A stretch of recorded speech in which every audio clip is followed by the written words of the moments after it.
should use that as my title. Yeah. Because we got the 1000th episode of Impact Wrestling. Now, this is where it gets interesting. If you have not known, because when it was nearing the end of the last match with Leo and Chris for the X Division title, when the commercial came on for me, because I didn't see it on the app this time, I saw it on a stream which showed Access. Wanted to see it on Access TV. So, I checked YouTube, see if anybody else was doing something while I was doing that.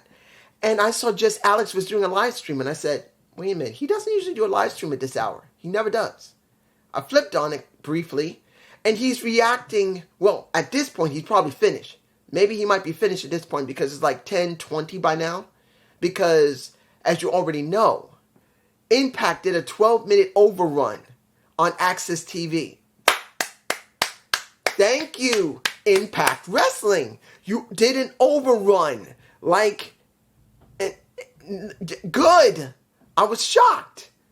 They did a freaking overrun cutting into New Japan Pro Wrestling. And understand, I don't hate New Japan, but this show needs an overrun once in a while. Not a minute or two. It's a 12-minute overrun, which I'll repeat again at the end of this review. But it was good to see.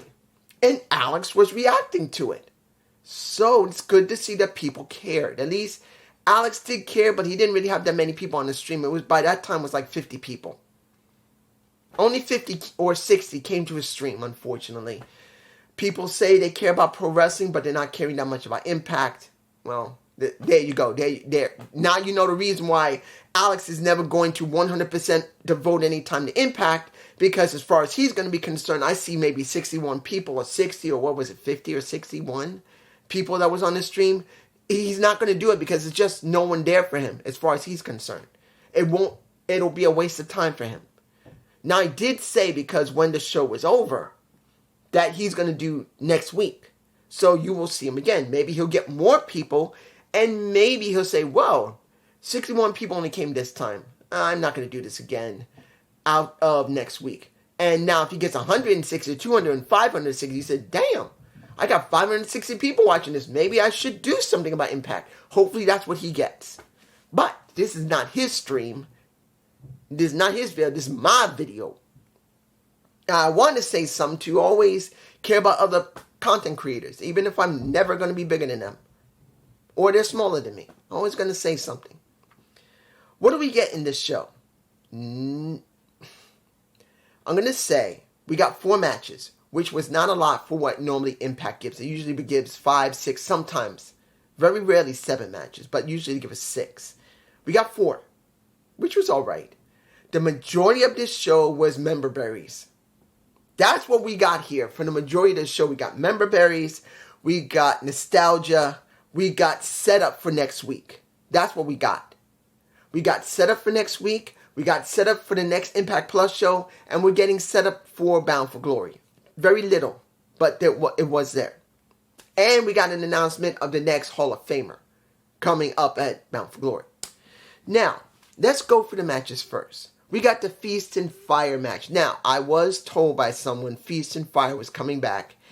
And you know who you are, my friend, the one who loves Johnny Swinger. He was hoping that Johnny would win the damn briefcase, find out that it was the Fire, and give it to Alicia Edwards. I told him that made no sense, that if Johnny Swinger, and he was in the match, but he didn't get a briefcase. If Johnny Swinger was in the match, that's what I said in the comment, it should not go to Alicia, go to Kenny King. That Kenny wants that shot at that briefcase.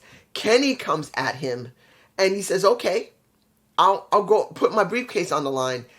Johnny loses, but then the briefcase goes to Kenny, and Kenny gets fired. That would be ironic, since he beat the crap out of a Johnny Swinger when he was last here. That would make a much more better story. But that was pretty much for the person, you know who you are, my friend. And I know you're going to be so happy that you saw that, who was it that got choked out a little bit by Johnny? I can't remember who Johnny tried to choke out. It was not Kenny. I can't remember. Was it Kenny? I can't remember. It was somebody he was choking out. I just can't remember. But he tried to choke him out, but then he got his ass whooped. And then thrown out of the ring. I think it might have been Kenny. But we got a decent Feast of Fire briefcase match. We got the four corners of the ring where normally it's for Ultimate X. You got the four briefcases hanging above. You just got to take it out of the ground, take it out of the hook, and make sure you can touch the floor. Not the ring floor, the floor. You can't just jump back onto the ring and the mat of the ring and think you win. You got to get outside the ring and then touch the floor. Now, the people who won it. Chris Bay won the first briefcase. I think it was number 1 for him. And Crazy Steve won the third briefcase, I believe. Uemura won the fourth briefcase. And here's where it gets interesting. Macklin was the last one to manage to get the briefcase off the hook. That was number 2 briefcase. And as he jumped down onto the ring mat, everybody was trying to grab that briefcase from him. Everybody was trying to attack him. But the actual person that managed to get the briefcase after he got speared out of his boots by Rhino, that is Macklin, because Rhino got taken out by Macklin. Rhino came back. He wasn't in the match. He came out right near the match was near the end with Macklin holding the last briefcase. But seeing he got speared out of his boots by Rhino and the briefcase went flying, Moose was the one who grabbed it, and Moose is the one who's number 4, which he's holding the second briefcase, I believe. So here comes where it gets interesting. Very interesting. We got 4 briefcases. One of these guys is getting fired. It's either Uemura, Moose, Crazy Steve, or Chris Bay. One of those 4 is going to get fired. That means one of these 4's contract has reached its end. And they're done. Now, as far as I know, Moose has already renewed his contract, supposedly. I do not know about Uemura. I don't know about Crazy Steve. And don't know about Chris Bay. I just don't. Now, we already know that Chris Bay and Ace, they still work together, but I don't know if they're just going to get rid of him. And after what they've been doing with Crazy Steve, and I have to call him Crazy Steve now because I don't know if he's got the briefcase. When it comes to him, it would make no sense to actually push him like that. So it's either going to be Uemura or Moose. And if I'm right, Moose has already renewed, I think. I don't know. I do not know who's going. I'm just knowing this is what we got. Now, next, this next match. We got Team 3D with Devon and Bully Ray versus...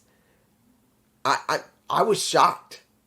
I was shocked when they came back from commercial and you see Champagne Singh, but with Rohit Raju, formerly known as Zayn.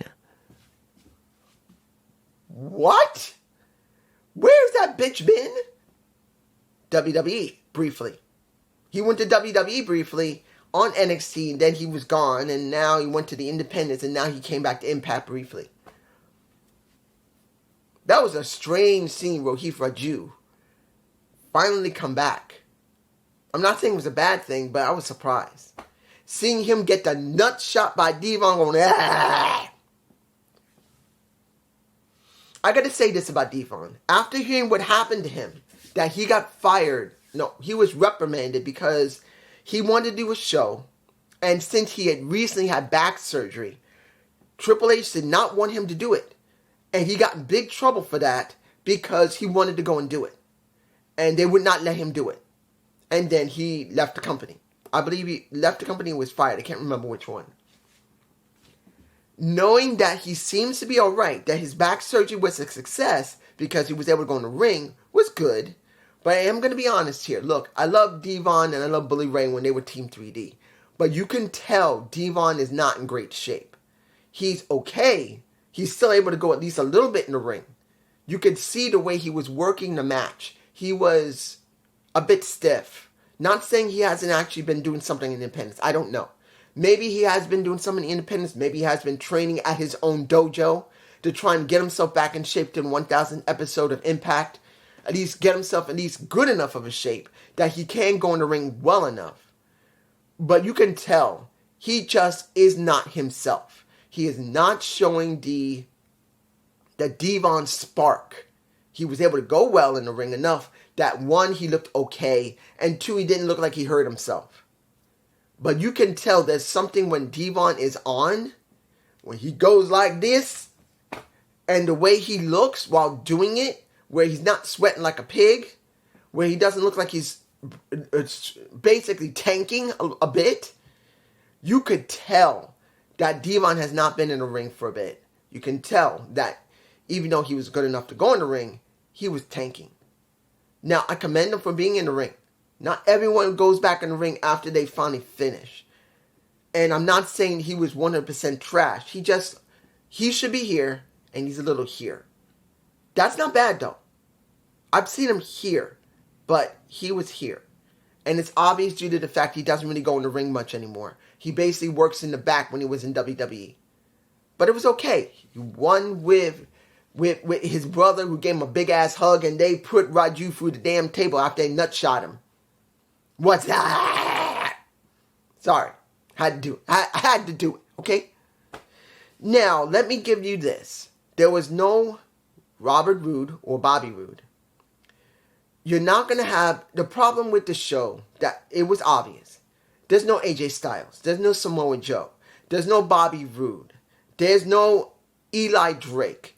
A lot of the people that made TNA or Impact Wrestling relevant just was not there.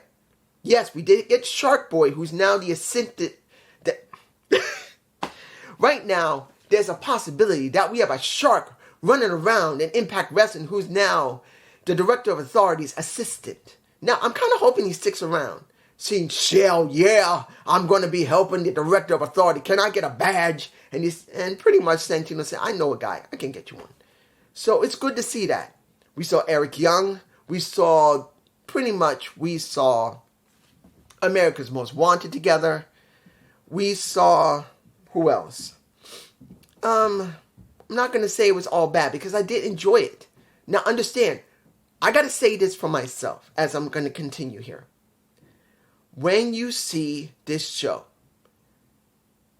for you, if you watched Impact for many, many years or all the way from the beginning, everything for you, it's not surprising or new. But for me, it's a little different. Understand, I started really seeing Impact after 2010. I did not see the product from 2002 up to 2010. As I've said many years ago, when this happened, I had not been watching wrestling for many years. From the time of 1992 to 2002, I had not watched any wrestling because I got married. I was mostly walking and working. A lot of times I had to walk to work because I tried to save money. And I actually walked into, let me give it to you like this. Going into a park at 4 in the morning where everything looks gray to your eyes because there's no light other than the lamp lights. You could easily get mugged, raped, or murdered. I did that multiple times when I was walking to work. And between 2002 to 1992, I wasn't watching wrestling. When I started picking up again in 2002, by the time I saw about TNA was like 2008 or 9, that was just getting some DVDs of Genesis. I never even heard of it because at that time I had no cable. I couldn't watch anything. I just watched DVDs. So when I finally got internet that was fast enough to watch streams back in 2010, because that was the only way I could watch anything, I literally have never seen TNA. I started doing TNA reviews in the very beginnings of my channel. So I've been watching Impact Wrestling / TNA since 2010. It's been 13 years for me. And seeing about the beautiful people, seeing about America's Most Wanted, seeing Shark Boy.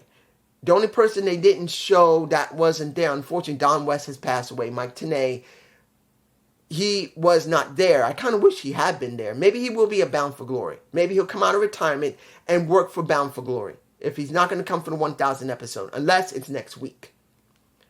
But for me, it was brand new. It wasn't like I saw much of the beautiful people in the mid 2010 to 15 to 20. I saw only a little bit when they came back, when Velvet Sky came back, when Angelina Love was working with her husband, Davey Richard, before they before. I think they divorced or just, what was it? What did they do? I think they annulled their marriage, or I don't think they divorced, they annulled it. That was it. So I didn't really see what people saw in their heyday when they were really great. So, and I will give you my feelings about all the knockouts, but I'm just saying, for me, this was something different.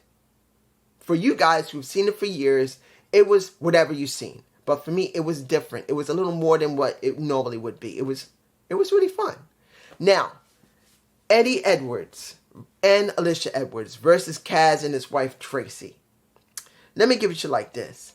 This is the match that Alicia should have been in instead of the one with Trinity. Now, mind you, I want to say this. I want to make it clear to everybody who's listening to this. I am not against Alicia. If all of you are against her, I'm not.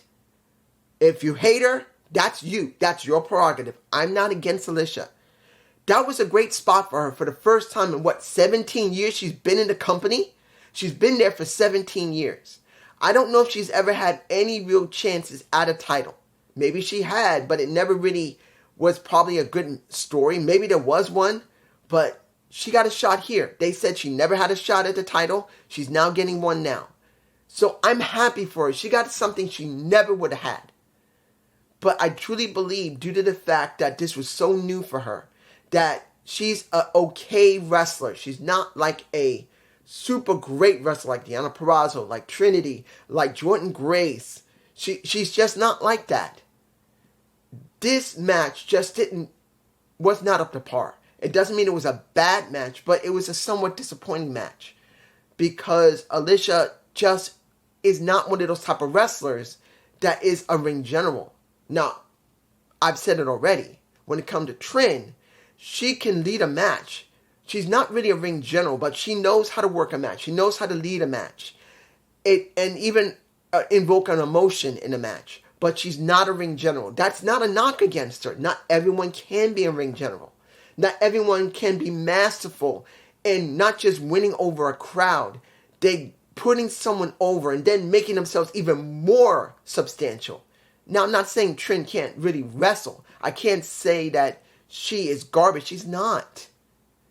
This is a ring general. This is Trin.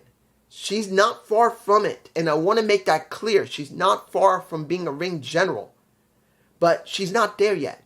And I hope during this time while she's away from WWE, she develops it like an Eli Drake did. Because Eli Drake, who is now LA Knight, is a ring general. He may not be a top tier ring general, but he's a ring general. He knows how to make the crowd go crazy. He knows how to lead a match. He knows how to do it. That's what I'm hoping for Trin. And when it comes with her and Alicia, it just was not there. But this match made more sense. This match felt more substantial. This match with Tracy Brooks in it made more of an impact than it did with her and Trin, taking nothing away from them. They tried their best with what they got. But in this match, it was fine. I was all right with it. It fit the narrative. And Tracy and Kaz won. Now, this is where it gets a little interesting, because when it was over and their son Rebel came in the room, and we're not in the room, but at the ring, they showed a vid pack. They said this is a special moment. Look at the Titantron.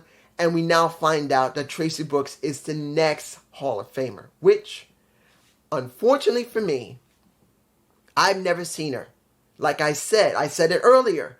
By the time I saw anything of TNA, it was just a couple of DVDs. One is supposed to be, I think I had 2006. And that was Genesis. And 2007, what was it? Slammiversary, I think I got that one. I don't remember. I lent it to somebody and I don't have it anymore. So the only one I have is the 2006 Genesis. I don't have the Slammiversary one I had before. I gave it to somebody. They never gave it back to me. But that was in 2008 to 9. And I didn't start seeing any wrestling from TNA until I got streaming in 2010. So it was after the fact. So I don't have that nostalgia. I don't have that gift. But it is good to see that someone who was in the beginnings of the company, before Gail Kim, she was it. The first woman that worked on the damn roster before a Awesome Kong, before a Mickie James, before anyone. She was one of the first women there. So that's cool to see. Now, the last match, that is Sabin and Lio Rush. Sabin has a chance to become a 10-time champion. And he did. It was a damn good match. It was almost what they should have had when Sabin was supposed to be hurt, because the very same thing that happened to Sabin in the very beginning, where he got nailed by Lio, it was right after the ring bell. And Lio did the same thing he did when Sabin had gotten nailed and pretty much couldn't wrestle for the title. So the match went well. There was a 12-minute overrun, like I said in the beginning of this video, a 12-minute overrun. Something that Impact Wrestling desperately needs once in a while. It makes it feel more substantial.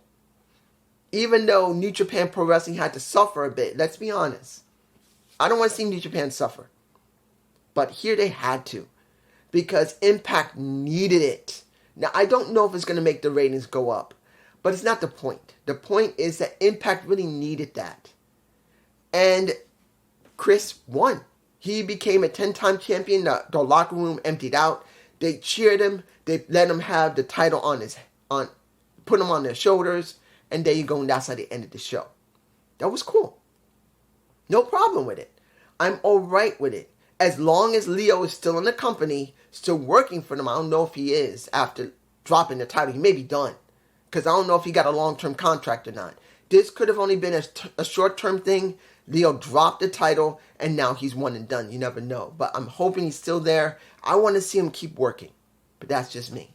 Now, let's do the one thing. Well, actually, before that, let's talk about Tommy Dreamer. Tommy saying that he's going to defend the title constantly is okay. There's nothing wrong with it. If he's going to defend the Digital Media Championship, it's alright. I have no problem him doing that. He wants to have fun. And that's a chance for him to have fun. And there's nothing wrong with it. It's not like it's the X Division title, which is the mid-tier title, or the World Championship. If Tommy won one of those, easily I would complain. But I'm not complaining here because it's the lowest tier title. And Tommy made it very clear this is supposed to be a fun time for him. And after what he's gone through, going through skin cancer for the third time and beating it, losing his mother, let him have it. If anyone says this is bullshit, it's garbage, I hate Tommy, that's on you. You have the problem, not me. I truly am fine with Tommy having the Digital Media Championship and going to have a long run with it. Hopefully about 6 months. There's nothing wrong with that. Let him have 5 to 6 months to have fun. As long as he's healthy, as long as he's having fun, you bring in people from the outside or let people on the inside. That's what I want for him. But that's just me. Final thing is the beginning of the show. It was all about the knockouts. And this is where not everyone is going to like it. There are some people who are going to watch Impact and see a near 40-minute, 35-minute segment of talking. Because that's what we got in the very opening. They showed the opening of what Impact Wrestling, the Asylum, that's what it was called, if I remember correctly, when it first started airing, when they were doing weekly reviews, pay-per-views. When they did Impact, they showed the beginnings. And then they had the beautiful people come out. Now, I haven't seen Angelina Love in a bit. Not since I was watching NWA. And when she was somewhat interacting with Velvet Sky, because at that time Velvet was a commentator. Just in case you didn't know what Velvet was doing, I do, because before I stopped reviewing NWA Power, I saw her with Tim Storm. I saw her with Joe, I forgot his name, it's been a while. And she was there doing the women's wrestling matches along with the men. She was a color commentator. It was good to see her. She was trying something different.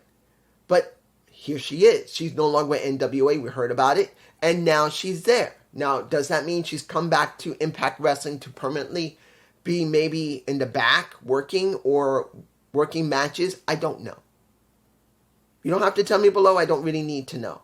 If she's seen on TV beyond the 1,000 episode, then maybe she's going to be there for a while with Angelina Love. We don't know. But they're the ones who came out. That's after you see Scott D'Amore call out Gail Kim, because he's the one that made it very clear. I know I could have started with him. I don't want to. I want to be out of joint.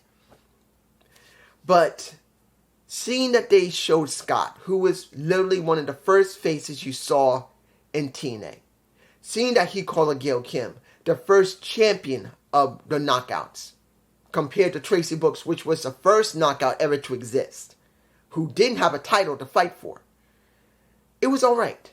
Then you see the Beautiful People, one of the most memorable groups, next to the Main Event Mafia, next to America's Most Wanted, next to Beer Money. Honestly, they're one of the most memorable groups there that I know of. Even though I didn't see them in their heyday, I did see them at the tail end of their runs. So it wasn't bad seeing them, but I gotta admit, seeing that Angelina Love was acting the way she was, she acted normal. I remember how she is. But Velvet looked like she was overacting. I think Velvet might have forgot what her character was like, because she was overacting a little too bit. But it was okay. It's not bad. And Bully, why the fuck did you leave her? Guys, Bully Ray, the actual guy, had a relationship with Velvet. They were together. And they broke up, supposedly on good terms. But the woman's in her 40s. I know she's in her maybe early 40s right now. Damn it all, that woman's still gorgeous. But she overacted a bit. I wouldn't have left her. I would say, please stay with me. I'm trying my best. I'll go to therapy if you want. But the thing is, seeing her there overacting with Angelina Love was okay. Then we got a little bit of, what did we get? We got Gazelle Shaw coming out, thanking them for what they did. Then you had a little bit of the Jordan Grace coming out, praising all the knockouts that are good guys, because she has to, because she is a face. Then you got Deonna Purrazzo coming out, making it very clear how important she is. And the returning Tasha Steelz. I don't know if I got a shot. She's in my face. Damn, girl, that's loud. Woo! Woo! She was loud, boy. I gotta say this, because I didn't want to say it, but I gotta say it. What the fuck happened to the New York crowd there? Now, mind you, the mics were low again. Someone realized, oh, damn, we need to bring up the mics. But even when they did bring up the mics to a certain extent, there wasn't a lot of cheering. I saw one woman that's from I don't know who she is, looking loud, looking okay, but just like that. She didn't even seem excited to be there. And I'm going like, bitch, look, I'm disabled. I gotta walk with a freaking cane. I can't walk long walks. And I can't sit in hard seats, metal or wood, before my back's killing me. I would not look bored there. I would be happy, but she looked bored. And I'm not saying everyone there was. And I want to make it clear. If anyone hears this and they're saying, oh, you're saying that no one in New York cared. Of course they did. They did it on X. I'm not saying you're wrong. But for the shots they showed in Impact Wrestling, particularly a woman who had like some type of, whatever it was on her top, whatever flowers or whatever is on her top, you saw her. She was a little thick.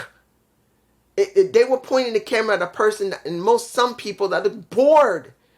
And that pisses me off that the New York crowd, where they were, looked bored. And what the fuck? That's my neck of the woods, man. But still, let's move on. Everyone had their chance to speak. Then, and this is what got me, I was scared. Because when I saw JD and Jesse stream on Dynamite, I heard JD talk about Kong being in a wheelchair.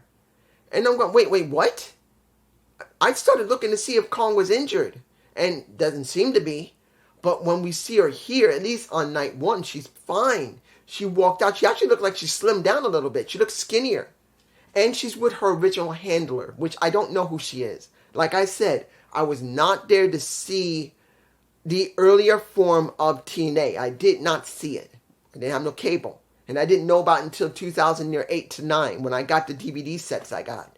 So it was brand new to me. So Her handler, I don't know who she is. Doesn't mean she's a bad person or bad promoter or bad manager or a great wrestler or a piece of crap wrestler. I just don't know her. But she showed up. Everyone had their moment to speak.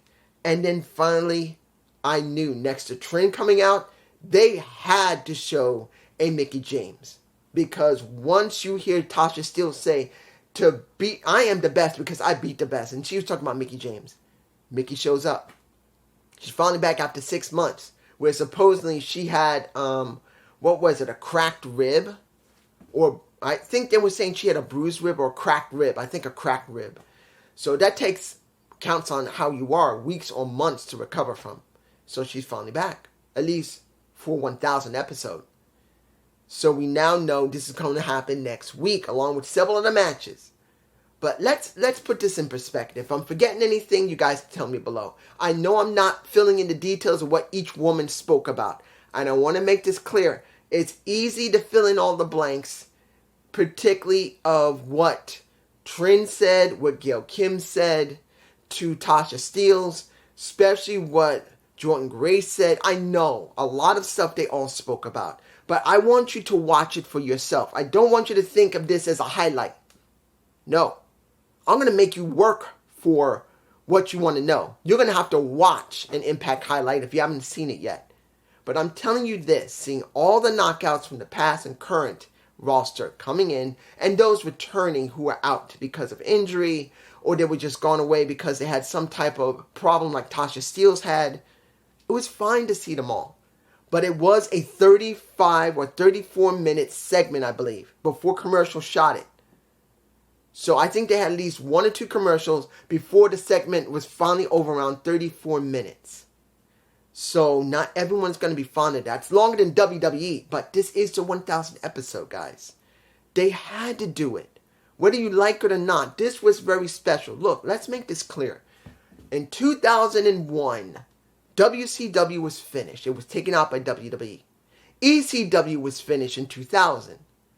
There was no general promotions able to really recover by the time of the beginning of the 90s? Because Vince McMahon basically beat them. Remember, Vince McMahon literally went up against the National Wrestling Alliance and all the affiliate promotions and whooped their ass across cable that was across the country. He went to every territory and whooped their asses. I'm not saying it was right or not. He just did it. And by 2000, there was only, 2 other promotions left that people really cared about and knew? ECW that went under in 2000 and WCW that went down in 2001. There hasn't been anything since then until Jeff Jarrett and his dad started TNA. And I'm not telling you that TNA was perfect. I can't tell you how good it was or how bad it was in the beginning in 2002 to 2010. I had not been watching the product. But I can tell you from 2010 when I started watching until now. It has had ups and downs. It has been thought it was going to go under and go away like WCW and ECW, but it's managed to survive every time, like what they say. When this world gets hit by nuclear fallout, only the damn cockroaches are going to survive. And TNA/Impact Wrestling, it survived to 1,000 episodes. We are talking about a show that was on Spike, got off Spike, Destination America, where it was dead, and now Access TV, where it's still not doing great, but internationally it's still doing all right, but still wants that chunk of the American pie that is in the network. They want to be more stronger in the networks in America. That's what they want. No matter how well established they are in Canada, Japan, not saying they are, Mexico, Europe, it makes no difference. They want America. They want to go from WWE, AEW, Impact wants to be here. They want to go from here to here, which is right behind AEW. That's what they want. But it's just me. Peace. Oh, my Gump report should be out tomorrow because I had some stuff to do today. and I literally forgot to edit the video. Peace.